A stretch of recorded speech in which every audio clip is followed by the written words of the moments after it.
First నువ్వు ముగ్గురిని join చేయాలి, ఆ ముగ్గురు ఇంకా ముగ్గురిని జాయిన్ చేస్తారు, ఆ ముగ్గురు ఇంకా ముగ్గురిని జాయిన్ చేస్తారు. మనం ఒక్కడే లాస్ అయితే ఎట్లా? అందరిని కలిపి లాస్ చేద్దాం. మీ అందరికి ఫ్రీగా సింగపూర్ ట్రిప్ పోవాలన్నా ఫస్ట్ మీ అందరికి పాస్పోర్ట్ ఉందా? అయినా సింగపూర్ ఇండియాలోనే ఉంటుంది, పాస్పోర్ట్ ఎందుకు? మీరైతే ఈ మంత్ లో 30 మెంబర్స్ జాయిన్ చేసి అనుకో, మీరు సింగపూర్ ట్రిప్ కి ఎలిజిబుల్ అన్నమాట. పైసలు మాత్రం మీవే. ఫస్ట్ మనం కస్టమర్స్ ని మన ట్రాప్ లో పడేయాలంటే ఏం చేయాలి తెలుసా? సరే చెప్తా వినండి. ఏం చేయాలంటే స్టోరీల మీద స్టోరీలు, స్టోరీల మీద స్టోరీలు, స్టోరీల మీద స్టోరీలు పెళ్తూనే ఉండాలి. వాట్సాప్ స్టేటస్ మీద స్టేటస్, స్టేటస్ మీద స్టేటస్, స్టేటస్ మీద స్టేటస్ పెళ్తూనే ఉండాలి. అది కూడా ఎట్లా పెట్టాలి? ఒక రోజులో 1 lakh ఇన్ చేసిన, ఒక రోజులో 2 lakhs ఇన్ చేసిన అన్నట్టు పెట్టాలి. ఒక రోజులో 2 lakhs అంటే మరీ ఎక్కువ అయిపోతుందేమో.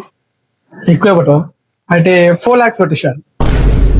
మీకు ఒక మంచి ఆఫర్ ఇస్తున్నా. ఎవరైతే ఈ మంత్ లో 200 days కంప్లీట్ చేస్తారో వాళ్ళకైతే నేను ఆడి కార్డు గిఫ్ట్ చేయడం జరుగుతుంది అన్నమాట. సార్ అంటే పెద్ద ఆఫర్ ఇచ్చారు, వాళ్ళు నిజంగా కంప్లీట్ చేస్తే ఏం వాళ్ళు చేస్తారు? చేసినప్పుడు చూద్దాంలే.